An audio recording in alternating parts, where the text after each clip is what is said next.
The council chamber went dead silent as Commander Vrex slammed his claw on the holographic display. 23 of the galaxy's most decorated military leaders stared at the human female sitting across from them, her boots propped up on the negotiation table like she was watching television at home. "Do you understand the gravity of this situation?" Vrex hissed, his throat sacs inflating with barely controlled rage. "We are offering you one chance. One single opportunity to surrender before we unleash the full might of the Korath Empire upon your pathetic little world." The human, Lieutenant Mara Jennings, according to her file, didn't even glance up from cleaning her fingernails with what appeared to be a piece of broken alien technology. Sure. Totally scared over here. Vrex's second-in-command, a hulking creature named Korath, leaned forward. Perhaps the human needs a demonstration. He tapped several commands into his wrist console. "Let us show you what happens to those who defy us." The room's lights dimmed. Holographic projectors hummed to life, filling the space with three-dimensional combat footage. Explosions bloomed across alien landscapes. Warships the size of cities crumbled into cosmic dust. Entire planetary defense grids collapsed in cascading failures. The sound design was impeccable, really, with screams and weapon fire and the distinctive crackle of disintegration beams. Mara finally looked up. She watched for maybe 15 seconds, her expression completely blank. Then she yawned. Not a polite, cover-your-mouth kind of yawn either. This was a full jaw-cracking, tears in the eyes, didn't get enough sleep yawn that seemed to last an eternity. "Oh," she said, wiping her eyes. "Oh wow. That's from my first deployment." The footage froze. Every single alien in the room turned to stare at her. "I'm sorry, what?" Vrex's voice climbed 3 octaves higher than his species could normally produce. Mara stood up, stretching her arms over her head until her spine made several concerning popping sounds. She walked right up to the hologram, pointing at a particular explosion. "Yeah, see that? That's the Krell defensive station at Proxima 7. I was in that explosion. Well, technically I caused that explosion, but semantics, right?" She laughed, but it wasn't a nervous laugh. It was the laugh of someone remembering a particularly funny joke from years ago. Korath's 4 eyes blinked in sequence. You caused the destruction of Krell Station? That fortress had withstood sieges for 3 centuries. Yeah, it had great shields, Mara agreed cheerfully. Absolutely impenetrable from the outside. Nobody ever thought to check if they worked from the inside, though. Classic mistake, really. I just had to get in there, disable the internal safeties, reverse the polarity, and boom. Well, more like whoosh and then boom. But you get the idea. She moved to another section of the hologram, where a massive warship was breaking apart in orbit. "Oh man, and this one. This is the dreadnought Carthex. I remember this because my commander told me, and I quote, 'Under no circumstances should you attempt to board that vessel alone.' So naturally," she grinned, showing entirely too many teeth for the alien's comfort. "Naturally you ignored direct orders," Vrex said flatly. "Naturally I interpreted them creatively," Mara corrected. "There's a difference. I didn't board it alone. I took a sandwich with me. Turkey and Swiss, if memory serves. Anyway, turns out their reactor core had this really interesting design flaw, where if you introduced a specific radioactive isotope into the coolant system, the whole thing would go critical in about 45 minutes. How did you escape?" Korath asked despite himself. "Who said I escaped right away? I still had half a sandwich left. Plus their medical bay had these absolutely fascinating genetic modification chambers, and I'd always wondered what would happen if you put a banana in one and set it to enhance aggressive tendencies. Spoiler alert, nothing good. Nothing good happens. But it was hilarious." Another council member, a crystalline being named Thexera, spoke up in a voice like wind chimes. "This footage was classified at the highest levels. How do we know you're telling the truth?" Mara pulled out what looked like a standard human data pad and tossed it onto the table. It clattered across the surface, stopping right in front of Vrex. "That's got about 40 hours of helmet cam footage from that deployment. Password is password 123, because your intelligence division isn't as smart as they think they are. You'll notice timestamps, verified GPS coordinates, the works. Oh, and around hour 23, there's this really funny bit where I have to hide in a ventilation shaft and 3 of your soldiers walk by discussing their favorite foods. I learned a lot about Korath cuisine that day." Vrex grabbed the data pad with trembling claws. He pulled up the files. His face, already a disturbing shade of purple, somehow managed to turn darker. "This is impossible," he whispered. "These operations, they were conducted by an elite team of human commandos. Dozens of soldiers. Months of planning.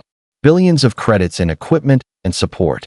"Yeah, that's what we told you guys in the after-action reports," Mara said, sitting back down and putting her feet back on the table. "Turns out if you classify something heavily enough, people just believe whatever's in the file. But between you, me, and every recording device you've definitely got hidden in this room, that was a Tuesday afternoon for me. I wrapped up by dinner time." The silence that followed could have swallowed stars. Finally, Korath cleared his throat, which sounded like gravel in a blender. "What did you do after?" "After what?" "After single-handedly destroying some of the most fortified positions in the known galaxy." "Oh," Mara brightened. "I went home and watched a movie. It was terrible. Some romantic comedy about two people who couldn't figure out they liked each other until the last 5 minutes. Wasted 2 hours of my life on that garbage. Way more frustrating than your military installations, honestly." Commander Vrex set down the data pad like it might explode, which, given what he'd just learned about humans, seemed like a reasonable precaution. He looked at his council members, then back at Mara, then at the frozen hologram still displaying her greatest hits. Let me make sure I understand this correctly," he said slowly, pronouncing each word like he was explaining quantum physics to a child. "You are sitting here, in our flagship, surrounded by 2,000 of our finest warriors, telling us that our most classified military disasters were caused by one human who was bored on a Tuesday." "Well, when you say it like that, you make it sound weird," Mara replied, examining her fingernails again. "I prefer to think of it as efficient time management. Plus, Tuesdays are always slow. Nothing good ever happens on a Tuesday." Thexera's crystalline form flickered with agitation. "This changes nothing. You are still one human against the entire Korath Empire. We have 17,000 warships, 400 billion soldiers, and weapons that can crack planets like eggs." Cool, Mara nodded appreciatively. "How many of those 17,000 warships have ventilation systems?" The question hung in the air like a bad smell. "What does that have to do with anything?" Korath demanded. "Just curious," Mara said innocently. "Because every single ship I've ever infiltrated, and trust me, that's a much longer list than what's on that data pad, has had the same basic flaw. You guys designed these massive, impressive vessels with incredible weapons and impenetrable armor, and then you cheap out on the internal security. It's like building a fortress with walls 50 feet thick and then leaving the bathroom window unlocked." Vrex's eye twitched. "Our ventilation systems are perfectly secure. Are they?" Mara leaned back in her chair, which creaked ominously under the shift in weight. "Because I've been on this ship for 3 hours now, and I've already mapped out 7 different routes to your reactor core, for paths to the bridge, and one really interesting shortcut to what I'm pretty sure is your personal quarters. Nice collection of exotic plants, by the way. Didn't know Korath had a thing for gardening." The commander's purple complexion went completely pale, which was a color none of his species should have been able to achieve. You've been in my quarters?" No. Mara waved her hand dismissively. "I just hacked into your ship's internal camera system while you were showing me that adorable slideshow earlier. I got bored around the 3rd explosion, but I could totally get into your quarters if I wanted to. That lock is, what, a 12-digit bio-encrypted security system? Please. I cracked better security in basic training." Another council member, an insectoid creature with too many legs, clicked its mandibles nervously. "This is a bluff. She is attempting to intimidate us with exaggerations and false bravado. You want to test that theory, Crix?" Mara looked directly at the insectoid, using a name that had never been spoken aloud in this meeting.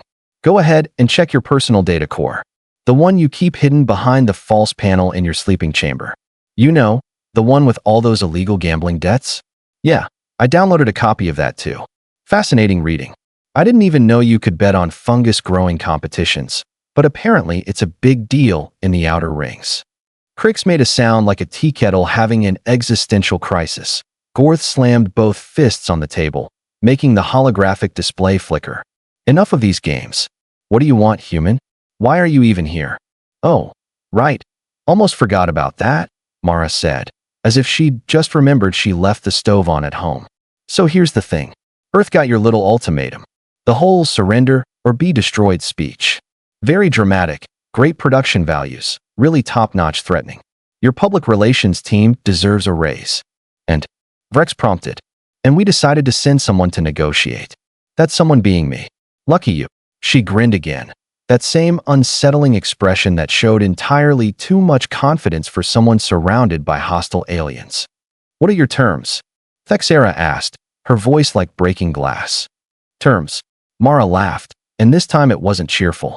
It was the laugh of someone who'd seen things, done things, and come out the other side with fewer morals and more explosives than they started with. Oh, you misunderstand. I'm not here to negotiate Earth's surrender. I'm here to accept yours.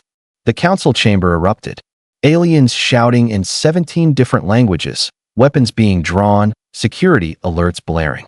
Through it all, Mara sat perfectly still, that smile never leaving her face. When the chaos finally died down enough for him to be heard, Vrex spoke with the kind of forced calm that usually preceded violence.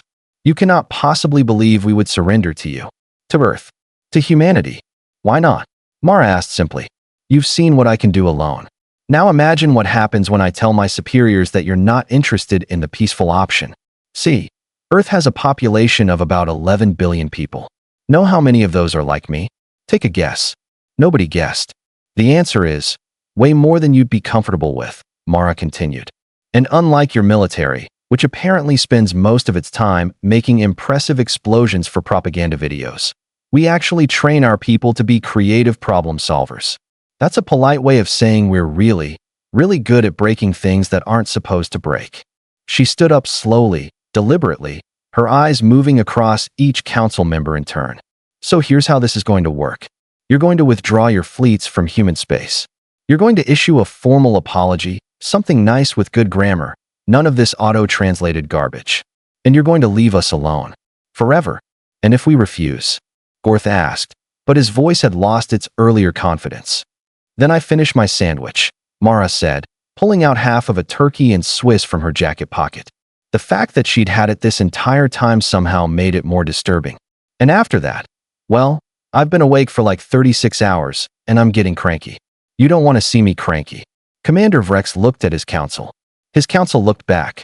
Somewhere in the flagship, a ventilation system hummed quietly, suddenly seeming a lot more sinister than it had 5 minutes ago. How long do we have to decide? Vrex asked quietly. Mara checked her watch, an ancient analog thing that probably predated interstellar travel. I've got to be home by Thursday. My sister's having a birthday party, and I promised I'd bring potato salad. So you've got until Wednesday. That worked for everyone. The Korath Empire, conqueror of 600 worlds, terror of the galactic arm, pride of a 1,000-year military tradition, nodded in unison. Great, Mara said brightly, taking a huge bite of her sandwich. This has been fun. We should do it again sometime. Not really, but you know what I mean.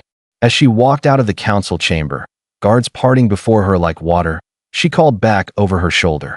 Oh, and Vrex? Water your plants more often. They're looking droopy. The door sealed behind her with a hydraulic hiss, the eye in the silence that followed. Korath turned to his commander. What just happened? Vrex stared at the door for a long moment.